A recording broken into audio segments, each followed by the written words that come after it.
Image encyclopedia.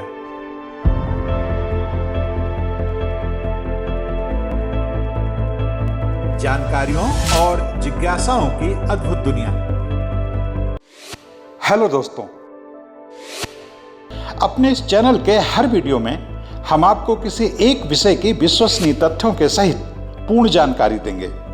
ऐसी जानकारी जिसकी तलाश में स्कूल कॉलेज के छात्रों से लेकर सभी तरह के प्रतियोगी छात्र रहते हैं। हमारी ये वीडियो उन लोगों के लिए भी बहुत उपयोगी साबित होंगे जो जनरल नॉलेज में रुचि रखते हैं और कौन बनेगा करोड़पति जैसे कार्यक्रमों में हिस्सा लेकर सफल होना चाहते हैं। तो दोस्तों, आइए आज का वीडियो शुरू करते हैं। लेकिन उससे पहले आपसे एक अनुरोध कि अगर अब तक आपने हमारे इस चैनल को सब्सक्राइब नहीं किया है तो कृपया कर लें और हाँ, बेल आइकन का बटन दबाना ना भूलें, जिससे हर नया वीडियो सबसे पहले आपको मिले। 14 फरवरी 2021 को सुबह करीब 10 बजे मुंबई पुलिस में anti terrorist squad ATS Nagpada unit के इंस्पेक्टर संतोष भास्कर जल्दी जल्दी अपना नाश्ता निपटाने में लगे थे, क्योंकि आज उन्हें थोड़ी देर हो गई थी। तभी उनका मोबाइल फोन बज उठा। उन्होंने सोचा जरूर यूनिट स्टेशन से ही फोन होगा, इसलिए उन्होंने थोड़ी दूर पर चार्जिंग में लगे फोन के पास दौड़ कर गए, लेकिन देखा कि फोन यूनिट स्टेशन से नहीं है बल्कि एक खबरी का है। इसलिए वह बिना फोन उठाए आकर फिर से नाश्ता करने लगे, लेकिन फोन एक बार बंद होने के बाद फिर से तुरंत बजने लगा। इसका मतलब यह था कि खबरी के पास जरूर कोई बहुत इंपॉर्टेंट बात है। इसलिए भास्कर ने बिना एक पल गंवाए पाव आमलेट का आखिरी निवाला गटकते हुए कहा, हेलो।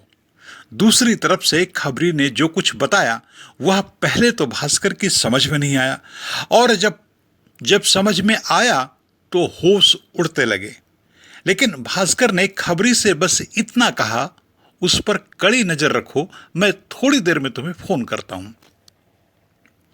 इंस्पेक्टर भास्कर भागते दौड़ते यूनिट स्टेशन पहुंचे और अपने सीनियर्स को बताया कि विश्वसनीय खबरी के मुताबिक एक शख्स यूरेनियम के कुछ टुकड़े बेचने की फिराक में है।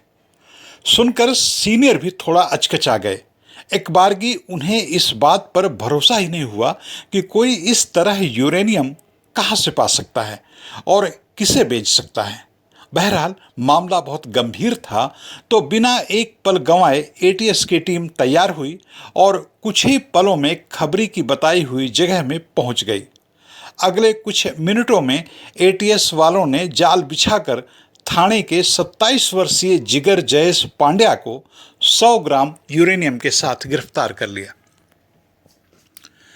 पांड्या से की गई कड़ी पूछताछ से पता चला कि उसे यह यूरेनियम अबू ताहिर अफजल चौधरी ने दिया है, जिसका स्क्रैप का काम है। अबू ताहिर अफजल उत्तर पूर्व मुंबई के मानखुर्द उपनगर में रहता है, लेकिन उसे एटीएस की टीम ने कुर्ला स्क्रैप एसोसिएशन की बिल्डिंग से गिरफ्तार किया और उसके एक ठिकाने से 7 किलोग्राम यूरेनियम जब्त की। इस यूरेनियम की भाभा एटॉमिक रिसर्च सेंटर ने जांच की और पाया कि यह 90% तक शुद्ध प्राकृतिक यूरेनियम है और अत्यधिक रेडियोधर्मी मानक वाला है, जो कि इंसानी जीवन के लिए बहुत ही खतरनाक हो सकता है। इस खुलासे ने मुंबई एटीएस के हाथ पांव फुला दिए। सवाल है, करीब 21 करोड़ 30 लाख रुपए की कीमत वाला इतनी बड़ी तादाद में यूरेनियम किसी आम आदमी के पास आया कैसे?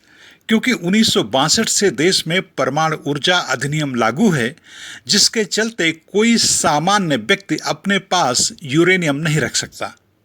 इससे भी बड़ी बात यह है कि देश में 99.99% लोगों को यह नहीं पता कि यूरेनियम कैसा होता है, वह दिखता कैसा है और उसके उपयोग क्या हैं।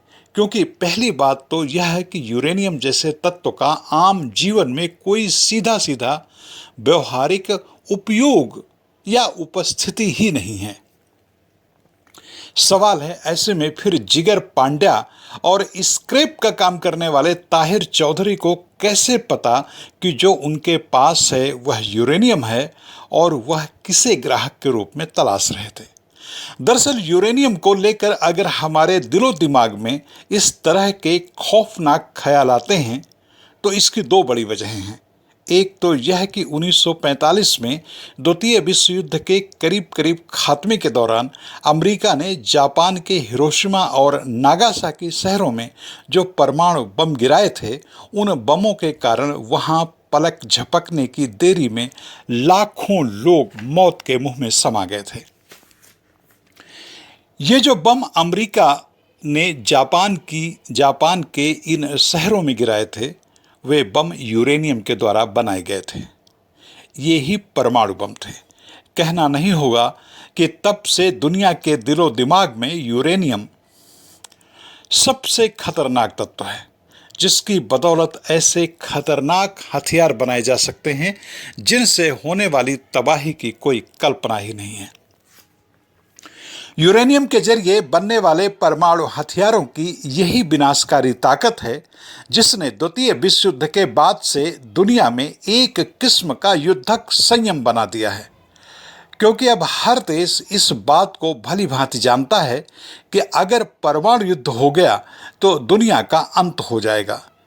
इसमें कोई एक देश किसी दूसरे देश को तहस नहस करके खुद विजेता बनकर नहीं रह सकता। कहने का मतलब यह कि यूरेनियम का नाम लेते ही खौफ और दहशत की एक पूरी दुनिया सामने घूमने लगती है। यही वजह है कि यूरेनियम को लोगों से इतना दूर रखा जाता है।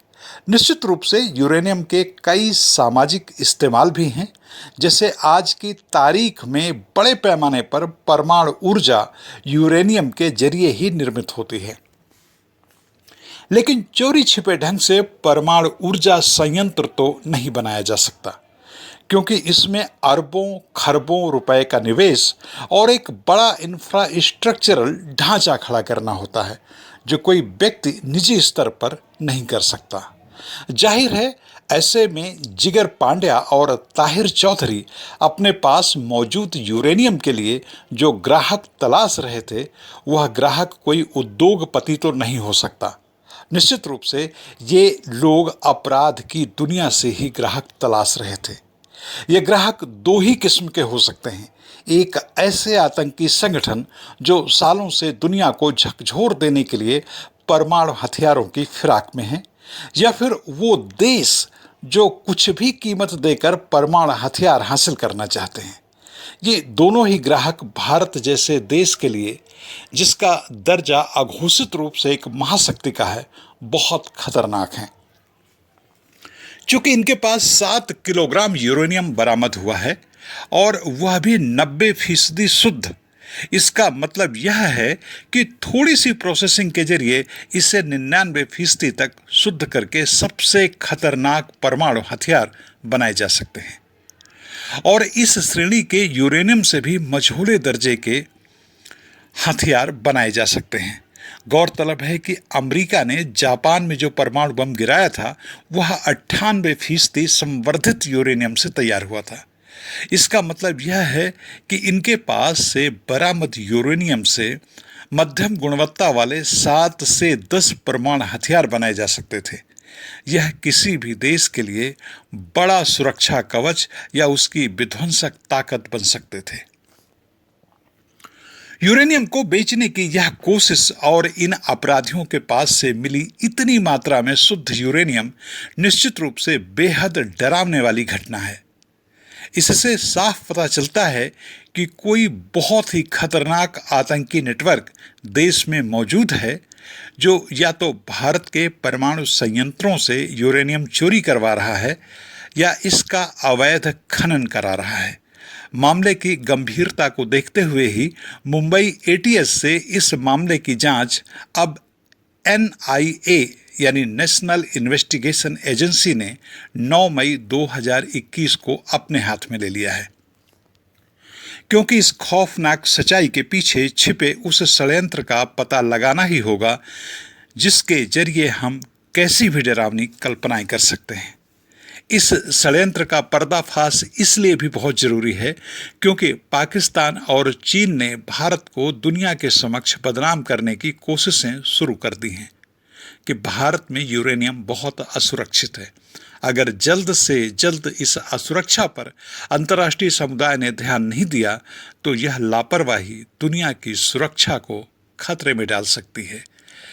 इन तमाम तरह के डिप्लोमेटिकल षड्यंत्रों से बचने के लिए भी हमें बहुत ज़रूरी है कि जल्द से जल्द हम इस षड्यंत्र का पर्दाफाश करें कि आखिर यह यूरेनियम आया कहां से और बेचा किसे जा रहा था। दोस्तों, आपको यह वीडियो कैसा लगा हमें कमेंट करके जरूर बताएं और यह भी बताएं कि आपको किस तरह का वीडियो देखना पसंद है। हम आपकी पसंद के मुताबिक भी वीडियो बनाएंगे। इस वीडियो में शोध, आलेख और स्वर मेरा यानी लोकमित्र गौतम का था।